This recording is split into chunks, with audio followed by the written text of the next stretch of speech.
إن الحمد لله والصلاة والسلام دائما على أشرف الأنبياء والمرسلين أما بعد فأعوذ بالله من الشيطان الرجيم بسم الله الرحمن الرحيم وما آتاكم الرسول فخذوه وما نهاكم عنه فانتهوا صدق الله العظيم وبلغنا رسوله النبي الأمين الكريم ونحن على ذلك لمن الشاهدين والشاكرين والحمد لله رب العالمین۔ بارگاہ رسالت والے رسالت میں ایک مرتبہ درود پاک کا نظرانہ پیش فرمائیے گا۔ اللہم صلی علی سیدنا نبینا شفیعنا حبیبنا مولانا محمد وعلى آل محمد كما تحب وترضى بنت صلوا عليه صلاة والسلام عليك يا رسول الله صلاة والسلام عليك يا حبيب الله وما آتاكم الرسول فخذوه۔ اللہ تبارک و تعالی ارشاد فرماتا ہے کہ رسول کریم جو تمہیں عطا فرما دے وہ لے لو۔ اللہ کے رسول جو کچھ تمہیں عطا فرما دیں رسول کی عطا کو لے لو، جس چیز کا حکم دے دے رسول وہ بات کو لے لو۔ وما نہاکم عنہ فانتہوا، اور جس سے تمہیں روکیں رک جاؤ۔ رسول جس کا حکم دے وہ پکڑ لو، مضبوطی سے پکڑ لو، لے لو وہ، اور جس چیز سے ممانعت فرما لے، جس چیز سے روک دے تو رک جاؤ۔ یعنی اللہ تبارک و تعالیٰ نے ہمیں دربار رسالت میں آپ صلی اللہ تعالی علیہ وسلم میں کھڑا کر دیا ہے۔ زندگی کے ہر شعبے میں احکام رسالت کی پابندی کریں، انہیں سر آنکھوں پہ رکھیں، اسی میں تمہاری فلاح ہے۔ اللہ کے رسول نے جن اشیاء کو حرام قرار دیا ہے انہیں حرام سمجھنا اطاعت کا تقاضا ہے۔ حلت اور حرمت یہ اللہ کی طرف سے، اللہ اور رسول حلال اور حرام قرار دیتے ہیں۔ اللہ تعالی حرام قرار دے تو وہ حرام، اللہ جس کو حلال قرار دے وہ حلال۔ تو اسی طرح حضور نبی کریم صلی اللہ تعالی علیہ وسلم جس چیز کو حلال قرار دے وہ حلال، اور جس چیز کو حرام قرار دے وہ حرام۔ تو اللہ رسول نے جن اشیاء کو حرام قرار دیا ہے انہیں حرام سمجھنا اطاعت کا تقاضا ہے، لیکن جو شخص ایسا نہیں سمجھتا وہ سنت نبوی کا منکر ہے، اور جو سنت نبوی کا منکر ہو وہ آخرت میں سزا پائے گا۔ معلوم ہوا کہ اطاعت خدا اور اطاعت مصطفیٰ کتنی اہم چیز ہے، اور جو اطاعت خدا اور اطاعت مصطفیٰ کو چھوڑ دیتا ہے اس کے لیے ذلت اور رسوائی مقدر بن جاتی ہے۔ حضرت سیدنا ابو ہریرہ رضی اللہ تعالیٰ عنہ سے روایت ہے کہ حضور نبی کریم صلی اللہ تعالی علیہ وسلم نے ارشاد فرمایا کل امتی یدخلون الجنہ الا من ابا، تمام امت جنت میں داخل ہوگی مگر جس نے انکار کیا۔ جو انکار کرے گا وہ جنت میں داخل نہیں ہوگا۔ صحابہ کرام رضوان اللہ علیہم اجمعین نے عرض کیا من یابا، انکار کون کرے گا؟ کس میں یہ جرت ہوگی کہ وہ حضور نبی کریم صلی اللہ علیہ وسلم کے اقوال کا انکار کرے گا، سنت نبوی صلی اللہ علیہ وسلم کا منکر ہوگا؟ آخر کون ہوگا وہ؟ کیا یہ ممکن ہے؟ صحابہ کرام تو سوچ بھی نہیں سکتے کہ کوئی شخص سنت کا منکر ہو سکتا ہے، انکار کر سکتا ہے۔ تو حضور نبی کریم صلی اللہ تعالی علیہ وسلم نے ارشاد فرمایا من اطاعنی دخل الجنہ ومن عصانی فقد ابا، جس نے میری اطاعت کی وہ جنت میں جائے گا، اور جس نے میری نافرمانی کی اس نے انکار کر دیا۔ بخاری شریف کی حدیث ہے یہ۔ حضور نبی کریم صلی اللہ تعالی علیہ وسلم نے ایک مرتبہ واعظ فرماتے ہوئے ارشاد فرمایا اوصیکم بتقوی اللہ والسمع والطاعہ وان کان عبدا حبشیا فانہ من یعیش منکم بعدی فسیرى اختلافا کثیرا فعلیکم بسنتی وسنت الخلفاء الراشدین المہدیین تمسکوا بها وعضوا علیہا بالنواجذ وإياكم ومحدثات الأمور فإن كل محدثة بدعة وكل بدعة ضلالة۔ یہ ابو داؤد شریف کی حدیث ہے، بہت مشہور حدیث ہے، بہت سنا ہوگا آپ نے یہ حدیث پاک کو۔ ہر کوئی شدت کے ساتھ اس حدیث کو پڑھ دیتا ہے، بیان کرتا ہے کہ دیکھو حضور نبی کریم صلی اللہ علیہ وسلم نے کیا ارشاد فرمایا کہ میں تم کو اللہ تبارک و تعالیٰ سے ڈرنے اور اپنے عمرہ کی اطاعت کا حکم دیتا ہوں، اوصیکم بتقوی اللہ، تقوی اختیار کرنے کی دعوت دے رہے ہیں حضور نبی کریم صلی اللہ تعالیٰ علیہ وسلم۔ پرہیزگاری کو اختیار کرو، تقوی اختیار کرو، اللہ سے ڈرو اور اپنے عمرہ کی اطاعت کرو، حاکموں کی اطاعت کرو۔ حاکم کون؟ جو اولو الامر ہے۔ اللہ تعالیٰ ارشاد فرماتا ہے واطیعوا اللہ واطیعوا الرسول اولی الامر منکم، جو تم میں ذی اثر ہو، حکام ہو، علماء شریعت، مجتہدین امت، یہ مراد ہے یہاں پر۔ مجتہدین امت، ان کی اطاعت کا حکم دیا گیا ہے۔ مجتہدین امت میں کون؟ یہ ائمہ اربعہ جو ہیں یہ مجتہدین امت ہے۔ یہ امام اعظم سیدنا نعمان بن ثابت رضی اللہ تعالیٰ عنہ، امام ابو حنیفہ، امام مالک، امام شافعی، امام احمد بن حنبل، یہ مجتہدین امت ہے۔ محدثین، فقہاء، علماء کرام، ان تمام کی اطاعت کا حکم دیا گیا۔ تو میں تم کو اللہ تبارک و تعالیٰ سے ڈرنے اور اپنے عمرہ کی اطاعت کا حکم دیتا ہوں، اگرچہ وہ حبشی غلام ہی کیوں نہ ہو۔ تو اللہ کے نزدیک تو تقوی سب سے بڑی چیز ہے۔ ان اکرمکم عند اللہ اتقاکم، تمہیں مکرم وہی ہوگا جس کا تقوی اچھا ہو، جو سب سے زیادہ متقی ہو، جو سب سے زیادہ پرہیزگار ہو، جو سب سے زیادہ اللہ تبارک و تعالیٰ سے ڈرنے والا ہو، جس کے پاس خشیت زیادہ ہو، وہ سب سے زیادہ مکرم ہے۔ تو اگرچہ وہ حبشی غلام ہی کیوں نہ ہو، تم پر اس کی اطاعت لازم ہے، کیونکہ جو شخص میرے بعد زندہ رہے گا وہ عنقریب بہت کچھ اختلاف دیکھے گا۔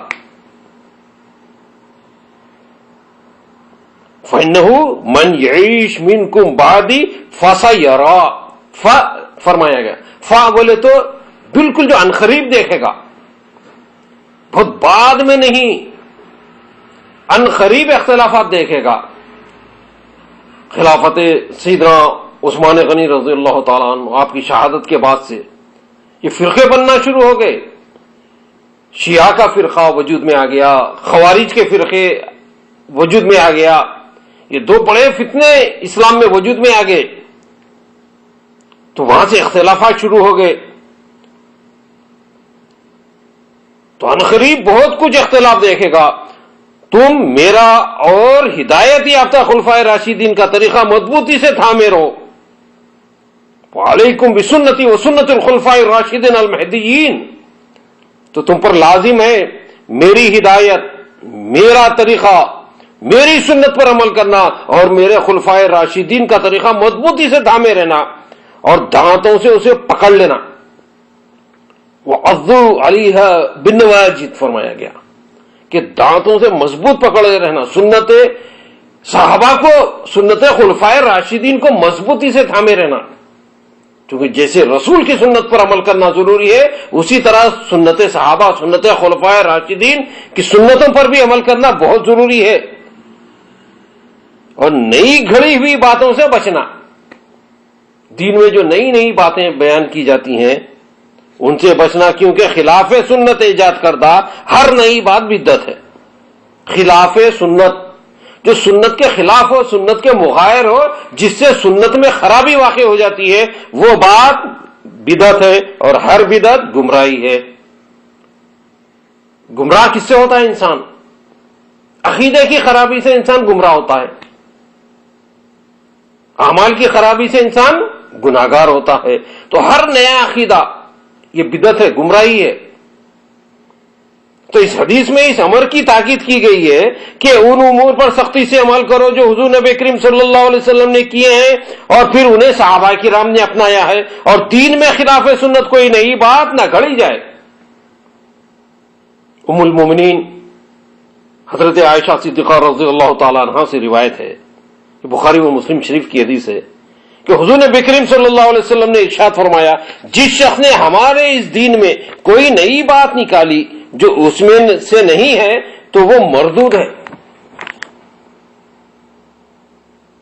دین میں ایک نئی بات نہیں کر رہا جو دین کے اصول میں نہیں ہے، خلاف سنت کوئی بات ہو جا رہی ہے، سنت کے مغایر ہو رہی ہے، وہ بات حدیث کے خلاف جا رہی ہے، قرآن کے خلاف جا رہی ہے، تو وہ بدعت ہے۔ بدعت کس کو کہتے ہیں؟ حجت الاسلام امام غزالی رحمۃ اللہ علیہ نے اس کی تشریح کرتے ہوئے فرمایا کہ بدعت مذمومہ وہ ہے جو کسی مشہور حدیث کے خلاف ہو یا اس کی وجہ سے کسی سنت میں تغیر پایا جائے۔ سنت کے خلاف ہو جانا کوئی بات، سنت کے مغایر ہونا یا سنت میں خرابی پیدا ہو جانا اس بات کی وجہ سے۔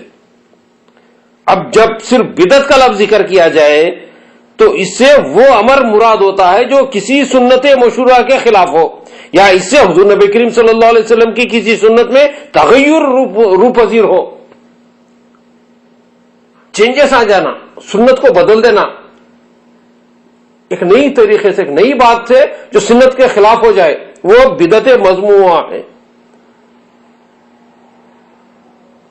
جہاں بدعت کا لفظ مطلقاً ذکر کیا جائے تو اس سے مراد وہی فعل ہے جو سنت مشہورہ کے خلاف ہے۔ بدعت کے لغوی معنی ہے نئی چیز، بدعہ نئی چیز۔ قرآن مجید میں فرمایا گیا قل ما كنت بدعا من الرسل، فرما دو کہ میں نیا رسول نہیں، یا بدعہ کے معنی نیا رسول۔ ابتدا جو ہم کہتے ہیں، ابتدا شروعات، بدعہ ابتدا اسی سے ہے کہ نئی چیز شروعات ہے۔ نہیں، قرآن میں فرمایا ہے کہ بدیع السماوات والارض، آسمانوں اور زمین کا ایجاد کرنے والا یہ اللہ تبارک و تعالیٰ ہے۔ یا بدیع کے معنی بدیع السماوات والارض یعنی آسمان اور زمین کا ایجاد کرنے والا، یعنی پیدا فرمانے والا۔ ان آیات میں بدعت لغوی معنی میں استعمال ہوا ہے، یعنی ایجاد کرنا، نیا بنانا وغیرہ، ابتدا کرنا بدعت۔ تو بدعت کے شرعی معنی ہیں وہ اعتقاد یا وہ اعمال جو کہ حضور نبی کریم صلی اللہ علیہ وسلم کے زمانے ظاہری میں نہ ہو۔ شریعت میں بدعت کے معنی ہیں وہ اعتقاد یا وہ اعمال جو کہ حضور نبی کریم صلی اللہ علیہ وسلم کے زمانے حیات میں ظاہری میں نہ ہو، بعد میں ایجاد ہوئے۔ تو بعد میں بہت ساری چیزیں ایجاد ہو گئے، ہر دن ایجادات کا دور ہے، یہ تو انوینشن کا دور ہے۔ کریٹو مائنڈ انسان ہے، نئی نئی چیز کریٹ کر رہا ہے، انوینشنز مسلسل ہو رہے ہیں اور یہ ہوتے رہیں گے، ایجادات کا دور۔ تو بدعت شرعی جو ہے اس کے دو طرح کی بدعت ہے۔ تو بدعت شرعی دو طرح کی ہے، ایک بدعت اعتقادی اور بدعت عملی۔ نئی چیزیں تو ایجاد ہو رہے ہیں، تو کیا اب ہر چیز بدعت ہوگی اور ہر نئی چیز کا استعمال کرنا کیا بدعت ہوگا؟ تو کیا حضور نبی کریم صلی اللہ علیہ وسلم کے دور میں یہ تھی یا نہیں تھی، یہ تھی یا نہیں تھی؟ اگر آپ جائزہ لیں اگر ہر چیز کا، تو جو چیزیں بھی نہیں پائی گئی اس دور میں نہیں تھی تو کیا اس کو بدعت قرار دے کر گمراہی قرار دیں گے؟ تو دیکھیں کہ دو چیزیں ہیں، کہ ایک ہے بدعت اعتقادی اور دوسرے ہے بدعت عملی۔ تو بدعت اعتقادی کیا ہے؟ ان برے عقائد کو کہیں گے جو حضور نبی کریم صلی اللہ علیہ وسلم کے بعد اسلام میں ایجاد ہوئے۔ دور رسالت صلی اللہ علیہ وسلم میں وہ عقیدے نہیں تھے، بعد میں نیا عقیدے ایجاد ہوئے، جیسے جبریہ، خدریہ، مرجیہ، چکڑالوی، قادیانی، مہدوی، خوارج، بد مذہب، وہابی، غیر مقلدین، اہل حدیث، یہ تمام جو ہے اس دور میں نہیں تھے، شیعہ نہیں تھے اس دور میں، دور رسالت میں۔ یہ بعد میں شہادت سیدنا عثمان غنی رضی اللہ تعالیٰ عنہ کے بعد شیعہ کا بھی وجود میں آ گئے۔ شیعہ اور یہ خوارج جو سیدنا علی مرتضیٰ رضی اللہ تعالیٰ عنہ کے جو دشمن تھے، جو آپ کی شان میں گستاخی کیا کرتے تھے، یہاں تک کہ خوارج نے سیدنا علی مرتضیٰ رضی اللہ تعالیٰ عنہ کو کافر کہنا شروع کر دیا۔ تو خوارج کا فرقہ وجود میں آ گیا، شیعوں کا فرقہ وجود میں آ گیا۔ تو بہرحال یہ تمام فرقے جو ہے، جبریہ، خدریہ، مرجیہ، چکڑالوی، قادیانی، مہدوی، وہابی، غیر مقلد، اہل حدیث، نام نہاد، یہ تمام جو ہے یہ نئے نئے اعتقادات لے کے آئے ہیں، یہ بدعت اعتقادیہ ہے، یہ ان کا وجود نہیں تھا، یہ کیونکہ یہ سب بعد میں بنے اور یہ لوگ ان کو اسلامی عقائد سمجھتے ہیں. مثلا یہ دیوبندی کہتے ہیں کہ خدا جھوٹ بولنے پر قادر ہے. حضور نبی کریم صلی اللہ علیہ وسلم غیب سے جاہل، یا حضور نبی کریم صلی اللہ علیہ وسلم کا خیال نماز میں بیل گدھے کے خیال سے بدتر ہے. معاذ اللہ. حضور نبی کریم صلی اللہ علیہ وسلم کے علم غیب کو جانوروں اور پاگلوں کے مثل کہنا، ختم نبوت کا انکار کرتے ہوئے یہ کہنا کہ حضور نبی کریم صلی اللہ علیہ وسلم کا آخری نبی ہونا عوام کا خیال ہے، یہ ناپاک عقیدے 12ویں صدی ہجری کی پیداوار ہیں. یہ دور رسالت میں نہیں تھے، دور صحابہ میں نہیں تھے، یہ تو ابھی ابھی کے ایجاد کردہ ہے، یہ صدی 2 صدی پہلے کے. تو یہ تمام یہ جو عقیدے ہیں یہ بدعتی عقیدے ہیں. مشکات شریف میں یہ حدیث ہے کہ من احدث فی امرنا ھذا ما لیس منہ فہو رد. جو شخص ہمارے اس دین میں وہ عقیدے ایجاد کرے جو کہ دین کے خلاف ہو وہ مردود ہے. تو ثابت ہوا کہ بدعت عقیدے کو فرمایا گیا ہے. بدعت اس عقیدے کے خلاف اعتقاد رکھنا ہے جو کہ حضور نبی کریم صلی اللہ علیہ وسلم سے معروف ہے. تو جو مشہور اور جو حضور نبی کریم صلی اللہ علیہ وسلم کے اعتقادات ہے اس کے خلاف میں کوئی نیا عقیدہ گھڑنا یہ بدعت ہے. جو 72 گمراہ فرقے ہیں یہ نئے عقیدے لے کر آئے ہیں. تو بدعت عقیدے کو کہتے ہیں، نیا عقیدہ اختیار کرنا یہ بدعت ہے. اور انسان جس چیز سے گمراہ ہوتا ہے وہ عقیدے کی خرابی سے انسان گمراہ ہوتا ہے. تو بدعتی کا مطلب بدعقیدہ لوگ. یہ 72 جو ہے یہ بدعقیدہ لوگ یہی بدعتی ہیں. عمل رہا عمل، اعمال تو قیامت تک ایجادات کا دور ہے. نئی نئی چیزیں ایجاد ہوں گی، نئی نئی چیزیں ہم استعمال کرتے رہیں گے. بلکہ ہماری زندگی میں اب ہر چیز نہیں ہے. ہمارا اٹھنا بیٹھنا کھانا پینا چلنا سواری ہماری نہیں، ہمارا لباس نیا ہے، ہمارے کھانے کے طریقے نئے ہیں، تمام چیزیں. یہاں تک کہ نماز پڑھنے کے طریقوں میں بھی قالینوں پہ نماز پڑھی جا رہی ہے، لاؤڈ اسپیکر پہ اذان کہی جا رہی ہے، اے سی کے اندر نماز پڑھی جا رہی ہے، گرم پانی سے گیزر کے پانی سے وضو کیا جا رہا ہے. تو نئے نئے چیزیں تو پورے مکمل ہر عبادت میں نئی چیز ہے. تو عقیدے سے مراد، بدعت سے مراد نیا عقیدہ، وہ گمراہی ہے. اب نئے اعمال دیکھیں، بدعت عملی دیکھیں آپ.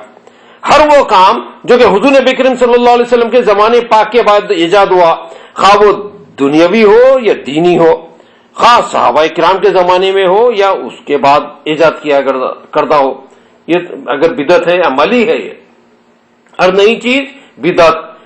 تو اعتقادات جو ہے بدعتی یہ گمراہی ہے، اور عملی جو ہے وہ نئی ایجادات جو حضور نبی کریم صلی اللہ علیہ وسلم کے بعد میں، خواہ وہ دور صحابہ میں ہو یا دور تابعین میں ہو، تبع تابعین میں ہو، قیامت تک جو بھی نئی چیزیں ہیں عملی اعتبار سے وہ بدعت کہلائیں گی. حضور سید عالم صلی اللہ علیہ وسلم کے زمانے ظاہری جس میں نزول قرآن ہوا کرتا تھا، اس مبارک و مقدس زمانے میں بھی حضرت سیدنا فاروق اعظم رضی اللہ تعالیٰ عنہ کی تجاویز، رائے و مشوروں اور فیصلوں کو حضور نبی کریم صلی اللہ علیہ وسلم کی تائید و پسندیدگی حاصل تھی. سیدنا فاروق اعظم رضی اللہ تعالیٰ عنہ امیر المومنین، سیدنا فاروق اعظم آپ کی رائے مشوروں کو حضور نبی کریم صلی اللہ علیہ وسلم قبول فرماتے تھے. بلکہ 20 آیات ایسے ہیں جو سیدنا فاروق اعظم رضی اللہ تعالیٰ عنہ کی رائے اور آپ کی خواہش کے مطابق نازل ہوئی ہے.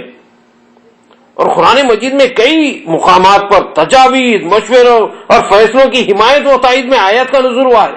یہ تقریباً 20 آیات ہیں. مقام ابراہیم وہ پتھر ہے جس پر کھڑے ہو کر حضرت ابو الانبیاء جد المصطفیٰ سیدنا ابراہیم علیہ السلام نے کعبۃ اللہ شریف کی تعمیر فرمائی.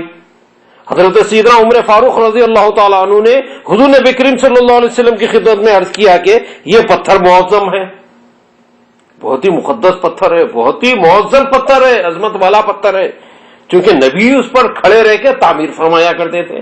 نبی کے قدموں کی وجہ سے وہ پتھر معظم ہو گیا. جس پتھر پہ نبی اپنا قدم رکھ دے وہ پتھر مقدس معظم ہو گیا، اللہ کی نشانی ہو گیا وہ تو. فیہا آیات بینات مقام ابراہیم فرمایا گیا قرآن میں کہ اللہ کی نشانیاں ہیں کعبۃ اللہ میں. تو کیا ہے؟ مقام ابراہیم ہے تو اللہ کی نشانی بن گیا وہ. تو یہ پتھر معظم ہے، ہم اسے کیوں نہ مصلی بنا لیں. سیدنا فاروق اعظم کی خواہش تھی، یعنی اس کو سامنے رکھ کر کھڑے ہو کر کعبۃ اللہ شریف کو رخ کر کے نماز کیوں نہ پڑھے. حضور نبی کریم صلی اللہ علیہ وسلم نے سیدنا فاروق اعظم رضی اللہ تعالیٰ عنہ کی اس رائے کو پسند فرماتے ہوئے یہ ارشاد فرمایا کہ مجھے اس کا حکم نہیں دیا گیا. تب آفتاب ڈوبنے سے پیشتری آیت کریمہ نازل ہوئی، وَاتَّخِذُوا مِن مَّقَامِ إِبْرَاهِيمَ مُصَلًّى. یہ آیت کریمہ نازل ہوئی اور ابراہیم کے کھڑے ہونے کی جگہ کو نماز کا مقام بنا لو. وَاتَّخِذُوا مِن مَّقَامِ إِبْرَاهِيمَ مُصَلًّى. تو یہ پتھر جو سیدنا ابراہیم علیہ السلام جس پر کھڑے ہو کر تعمیر فرمایا کرتے تھے، مقام ابراہیم، اب اس جگہ کو نماز پڑھنے کی جگہ بنا لو، مصلی بنا لو. تو مصلی کہاں ہے؟ آج بھی مقام ابراہیم پر، وہاں امام کھڑے ہو کے نماز پڑھاتے ہیں. تو اس سے معلوم ہوا کہ حضرت سیدنا فاروق اعظم رضی اللہ تعالیٰ عنہ کی نیک وہ احسن رائے اور تجویز کو حضور نبی کریم صلی اللہ علیہ وسلم نے پسند فرمایا اور اللہ تبارک و تعالیٰ نے ان کی خواہش کے مطابق تائید میں آیت کریمہ نازل فرمائی. تو یہ ہے مقام سیدنا فاروق اعظم رضی اللہ تعالیٰ عنہ کا کہ آپ کی رائے، آپ کی خواہش پر آیت کا نزول ہو رہا ہے. حضور نبی کریم صلی اللہ علیہ وسلم آپ کی تجاویز کو، رائے کو پسند بھی فرما رہے ہیں. تو یہ اللہ کے بھی محبوب ہیں، رسول کے بھی محبوب ہیں. حضرت سیدنا عمر فاروق رضی اللہ تعالیٰ عنہ کی بارگاہ میں وہ مشہور واقعہ جو قرآن مجید میں مذکور ہے،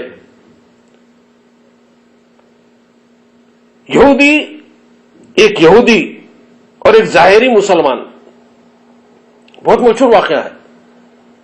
تو ایک یہودی اور ایک ظاہری مسلمان یعنی منافق اپنا مقدمہ لے کر حاضر ہوئے، بارگاہ سیدنا فاروق اعظم میں آتے ہیں. مسلمان جو ظاہری طور پہ مسلمان تھا، حقیقت میں وہ منافق تھا. وہ کلمہ پڑھتا تھا لیکن حقیقت میں وہ منافق تھا. اور ایک یہودی جو اعلانیہ طور پہ اللہ اعلان کرتا تھا کہ میں یہودی ہوں. تو یہودی اور ایک ظاہری مسلمان منافق دونوں مقدمہ لے کر حاضر ہوتے ہیں. یہودی نے عرض کیا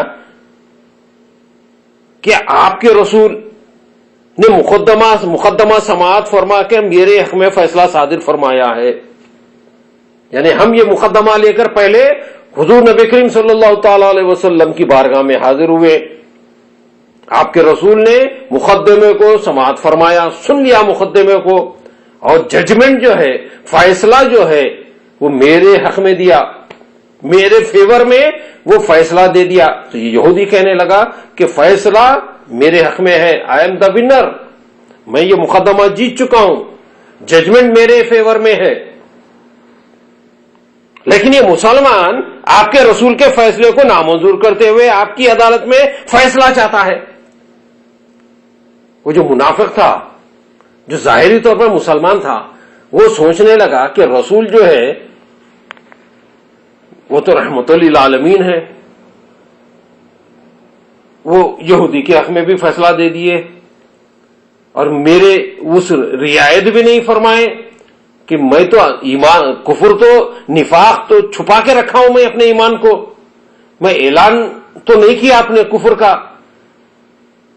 ظاہری طور پہ تو میں مسلمان ہوں، کلمہ تو پڑھ رہا ہوں، میں نمازیں بھی پڑھ رہا ہوں، آپ کے پیچھے نمازیں ادا کر رہا ہوں، آپ کی محفل میں بھی بیٹھ رہا ہوں میں. اس کے باوجود بھی فیصلہ یہودی کے حق میں دے دیے، جو سچ تھا وہ دے دیے. لیکن وہ منافق، وہ ظاہری مسلمان سوچنے لگا کہ سیدنا عمر فاروق رضی اللہ تعالیٰ عنہ تو اشداء علی الکفار ہے، کفار پر تو شدید ہے، سخت ہے، زوراور ہے، وہاں تو کوئی مربت اور مودت کا معاملہ ہی نہیں، کفار پہ کئی کی محبت، کفار سے کئی کی محبت رہے گی سیدنا فاروق اعظم کو؟ تو منافق سوچنے لگا، وہ ظاہری مسلمان سوچنے لگا کہ بہت اچھا موقع ہے کہ حضرت سیدنا عمر فاروق کے پاس چلے اور فیصلہ کروا لے.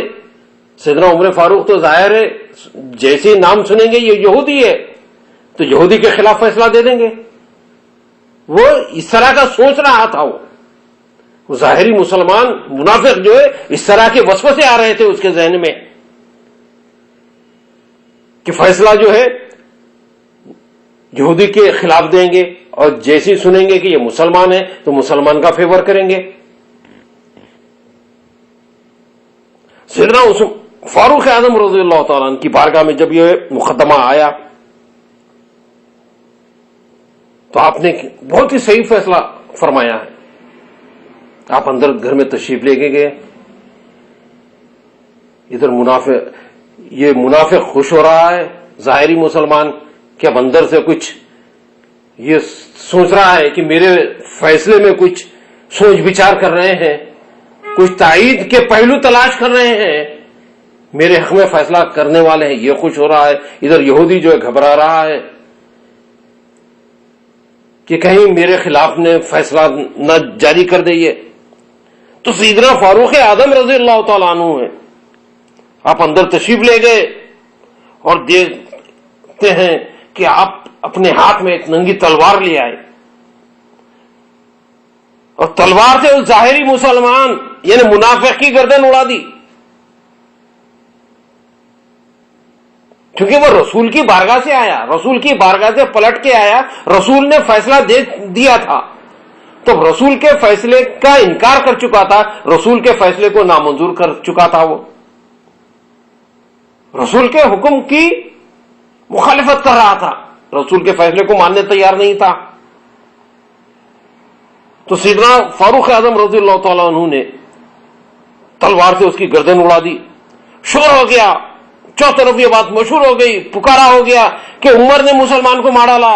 جس کو مارا تھا وہ نماز پڑھنے والا تھا، حضور صلی اللہ علیہ وسلم کی صحبت میں بیٹھنے والا تھا، شہادت کا اقرار کرنے والا تھا. اس طرح سے شہرت ہو گئی کہ ایک مسلمان کو مار دیے. سیدنا فاروق اعظم رضی اللہ تعالیٰ عنہ نے بارگاہ رسالت میں آپ صلی اللہ علیہ وسلم میں طلبی ہوتی ہے. حضرت سیدنا فاروق اعظم رضی اللہ تعالیٰ عنہ حاضر ہوتے ہیں اور بہت ہی پیاری بات عرض کرتے ہیں کہ یا رسول اللہ صلی اللہ علیہ وسلم، میں نے جس کو مارا ہے وہ مسلمان نہیں تھا. حضور نے پوچھا کہ عمر کیا تم نے کسی مسلمان کو مارا ہے؟ تو سیدنا فاروق اعظم نے عرض کیا کہ ہم نے کسی مسلمان کو نہیں مارا ہے. یا رسول اللہ، یہ آپ کے فیصلے کو نامنظور کر کے آیا ہے تو ہم نے کسی مسلمان کو نہیں مارا ہے.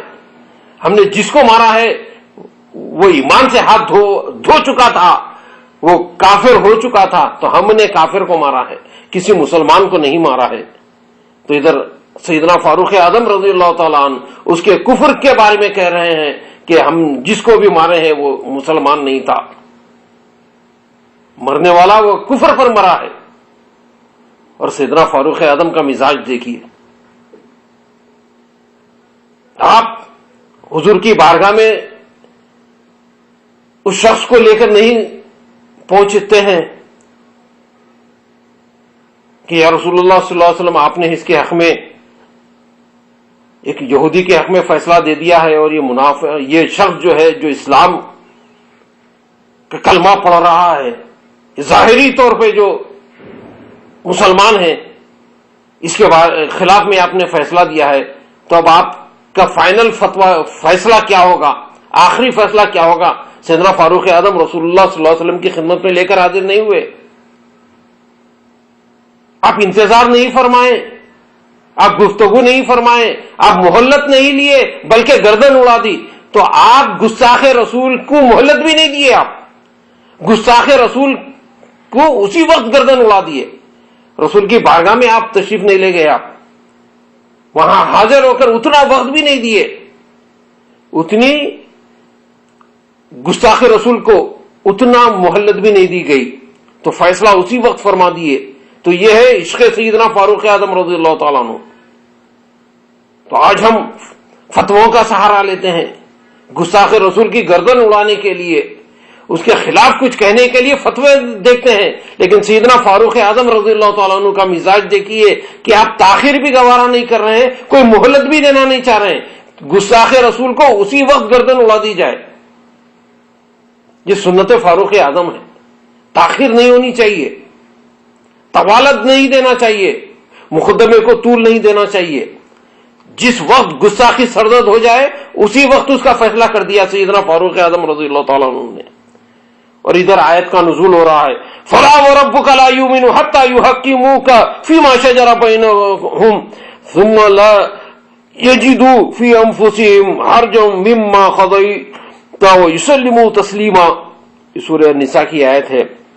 اے محبوب صلی اللہ تعالی علیہ وسلم، تمہارے رب کی قسم، تمہارے رب کی قسم، وہ مسلمان نہ ہوں گے جب تک کہ اپنے آپس کے جھگڑے میں تمہیں حکم نہ بنا لے، آپ کو جج نہ بنا لے، پھر جو کچھ تم حکم فرما دو اپنے دلوں میں اسے رکاوٹ نہ پائیں اور دل سے مان لیں۔ جو دل سے نبی کے فیصلے کو مان لیتا ہے وہ مسلمان ہے، اور جو نبی کے فیصلوں کو نہ مانے وہ مسلمان ہو ہی نہیں سکتا۔ تمہارے رب کی قسم اے محبوب، وہ مسلمان نہ ہوں گے جب تک کہ اپنے آپس کے جھگڑے میں تمہیں حکم نہ بنا لے، تمہیں جج نہ بنا لے، اور رسول کی فیصلے کو دل سے قبول کر لے۔ آیت کریمہ کا پہلا کلمہ یعنی وَرَبُّكَ، تمہارے رب کی قسم، اس قدر پرلطف ہے کہ پڑھ کر وجد طاری ہوتا ہے۔ رب تبارک و تعالیٰ نے اپنی قسم فرمائی مگر اپنا نام نہ ارشاد فرمایا، واللہ یا والرحمن نہ فرمایا، بلکہ اپنا ذکر اپنے محبوب صلی اللہ تعالی علیہ وسلم کے ساتھ فرمایا کہ اے پیارے تیرے رب کی قسم، اے محبوب ہم کو تمہارے پروردگار کی قسم۔ کیا کلام ناز ہے اور کیا نرالا انداز ہے اس ناز والے محبوب کے صدقے، ان کے رب کریم کے قربان صلی اللہ تعالی علیہ وعلی آلہ واصحابہ وبارک وسلم۔ اس طرز کلام کا لطف وہی پائے گا جو کہ اس محبت سے آشنا ہے۔ اب فرمایا یہ جا رہا ہے کہ ہماری بارگاہ میں تمغہ ایمان وہی پائے گا جو کہ تمغہ غلامی رکھتا ہے۔ دنیا دیکھ رہی ہے، سیدنا فاروق اعظم رضی اللہ تعالیٰ عنہ کی زبان پر قرآن بول رہا ہے، اے اللہ کے رسول آپ کے رب کی قسم، وہ مسلمان ہو ہی نہیں سکتا جو اپنے سارے معاملات میں آپ کو حکم یعنی جج نہ بنا لے، آپ کے فیصلے سے راضی نہ ہو جائے، آپ کے فیصلے کو نہ مان لے، اس وقت تک کوئی مسلمان ہو ہی نہیں سکتا۔ جو بات سیدنا فاروق اعظم نے فرمائی ادھر آیت کا نزول ہو رہا ہے، گویا فاروق اعظم کا تیور بول رہا ہے کہ اے اللہ کے رسول، ہم نے کلمہ پڑھنے والے کو ضرور مارا ہے مگر مسلمان کو نہیں مارا ہے، ہم نے نماز پڑھنے والے کو ضرور مارا ہے مگر مسلمان کو نہیں مارا ہے، نماز روزہ اور کلمہ ہمیں تو دھوکہ دے سکتا ہے مگر سیدنا فاروق اعظم رضی اللہ تعالیٰ عنہ کو نہ دے سکا۔ فاروق اعظم اپنی بات مکمل نہ کر سکے تھے کہ اتنے میں جبرائیل امین آئے، اور آنے کے بعد آیات قرآنی کا نزول ہونے لگا۔ وہی بات جو سیدنا فاروق اعظم رضی اللہ تعالیٰ عنہ کر چکے تھے، اللہ تبارک و تعالیٰ ارشاد فرما رہا ہے کہ دنیا دیکھ رہی ہے، فاروق اعظم کی زبان پر قرآن بول رہا ہے۔ حضور نبی کریم صلی اللہ تعالی علیہ وسلم نے حضرت سیدنا فاروق اعظم رضی اللہ تعالیٰ عنہ کو الفاروق، حق و باطل میں فرق کرنے والا کے لقب سے سرفراز فرمایا۔ یہ ہے سیدنا فاروق اعظم رضی اللہ تعالیٰ عنہ۔ ظاہر ہو گیا کہ سیدنا فاروق اعظم رضی اللہ تعالیٰ عنہ کے فیصلوں اور تجاویز کو اللہ تبارک و تعالیٰ اور حضور نبی کریم صلی اللہ تعالی علیہ وسلم کی بارگاہ میں مقبولیت کی سند حاصل ہے۔ وحی نبوت کے نزول کا سلسلہ ختم ہو جانے اور حضور نبی کریم صلی اللہ علیہ وسلم کے زمانے ظاہری یعنی دور رسالت کے بعد بھی امت مسلمہ کے لیے حضرت سیدنا فاروق اعظم رضی اللہ تعالیٰ عنہ اور صحابہ کرام کے فیصلے شرعی دلیل ہیں۔ صحابہ کرام کے ایجاد کردہ نیک وہ خیر اعمال کی اتباع باعث ہدایت و نجات ہے۔ اللہ تبارک و تعالیٰ تمام صحابہ کرام سے راضی ہے، رضی اللہ عنہم ورضوا عنہ، اللہ تعالیٰ ان سے راضی اور وہ اس سے راضی ہے۔ حضور نبی کریم صلی اللہ علیہ وسلم نے سیدنا فاروق اعظم رضی اللہ تعالیٰ عنہ کی فضیلت بیان فرماتے ہوئے ارشاد فرمایا، لو کان نبی بعد فکان عمر بن خطاب انا خاتم النبیین۔ اگر میرے بعد کوئی نبی ہوتا تو وہ عمر بن خطاب ہوتے. یعنی فضیلت نبوت کے سوا حضرت سیدنا فاروق اعظم میں ہر خوبی موجود ہے.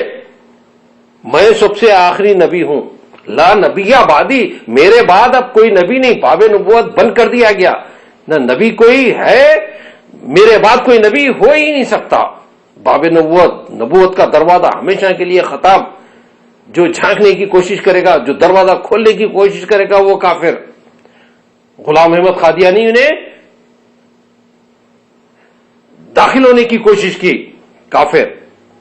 اور کسی نے دروازہ کھولنے کی کوشش کی، گنجائش پیدا کرنے کی کوشش کی کہ بعد زمانے نبی صلی اللہ علیہ وسلم اگر کوئی نبی پیدا بھی ہو جائے، اگر بالفرض کوئی نبی پیدا بھی ہو جائے تو حضور نبی کریم صلی اللہ علیہ وسلم کی خاتمیت میں کوئی فرق نہ آئے گا.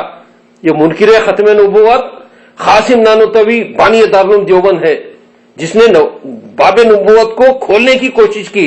یہ کھول دیا، غلام احمد قادیانی داخل ہو گیا، تو دونوں کافر. دروازہ کھولنے والا بھی کافر اور جو دروازے میں داخل ہو گیا نبوت کے، وہ بھی کافر. تو خلفائے راشدین کی سنت حقیقتاً سنت نبوی ہے کہ حضور نبی کریم صلی اللہ تعالی علیہ وسلم کے زمانے میں مشہور نہ ہوئی، ان حضرات کے زمانے میں مشہور ہو گئی اور ان کی طرف منسوب ہو گئی. اس سے معلوم ہوا کہ سنت خلفاء اس کو کہیں گے جو اصل میں تو سنت رسول اللہ صلی اللہ علیہ وسلم ہو، مگر اس کو مسلمانوں میں رائج کرنے والے خلفائے راشدین ہوں. محدثین اور فقہاء فرماتے ہیں کہ خلفائے راشدین کا حکم سنت سے ملحق ہے، اٹیچ ہے. یہ حضرت سیدنا فاروق اعظم رضی اللہ تعالیٰ عنہ نے اپنے زمانے خلافت میں تراویح کی باقاعدہ جماعت کا اہتمام فرمایا اور حکم دے دیا کہ تراویح باجماعت ہونی چاہیے، 20 رکعت تراویح ہونی چاہیے. اور تراویح کو دیکھ کر فرمایا نعمت البدع حاضی، یہ تو بڑی اچھی بدعت ہے، یعنی بہت ہی اچھا کام ہے. یہ یہاں نعمت البدع حاضی، یہ اچھی وہ نیک بدعت فرمانا لغت کے اعتبار سے ہے، کیونکہ یہ سیدنا فاروق اعظم رضی اللہ تعالیٰ عنہ کی سنت ہے جو نزول وحی کا سلسلہ ختم ہونے اور حضور نبی کریم صلی اللہ تعالی علیہ وسلم کے زمانے ظاہری کے بعد رائج کی گئی. صحابہ کرام کی سنت حسنہ لغت کے اعتبار سے بدعت حسنہ، کمینڈیبل انوویشن کہلائے گی، اور شریعت کی اصطلاح میں سنت حسنہ سنت صحابہ کہا جائے گا. کمینڈیبل انوویشن، بدعت حسنہ. اسی طرح کی چیزوں میں جنہیں لغوی اعتبار سے بدعت قرار دیا جا سکتا ہے، تدوین قرآن اور مسجد میں چراغ روشن کرنے کا معاملہ بھی ہے. تو یہ سب صحابہ کرام کے دور میں، تو یہ سنت صحابہ سنت رسول صلی اللہ علیہ وسلم سے ملحق ہے. سیدنا فاروق اعظم رضی اللہ تعالیٰ عنہ نے خیبر کے دن نجران کے نصارہ، کرسچنز اور دیگر مشرکین کو جزیرہ عرب سے نکال باہر کر دیا تھا. تمام نصارہ کو اور مشرکین کو جزیرہ عرب سے باہر نکال دیا گیا، کیونکہ رسول اللہ صلی اللہ علیہ وسلم نے اپنے مرض الموت میں اس بات کی وصیت کر گئے تھے، اخرج الیہود والنصارى عن جزیرۃ العرب، جزیرہ عرب سے یہود اور نصارہ کو نکال باہر پھینکو. یہ رسول کا حکم تھا. سیدنا فاروق اعظم نے اس پر عمل کیا خیبر کے دن.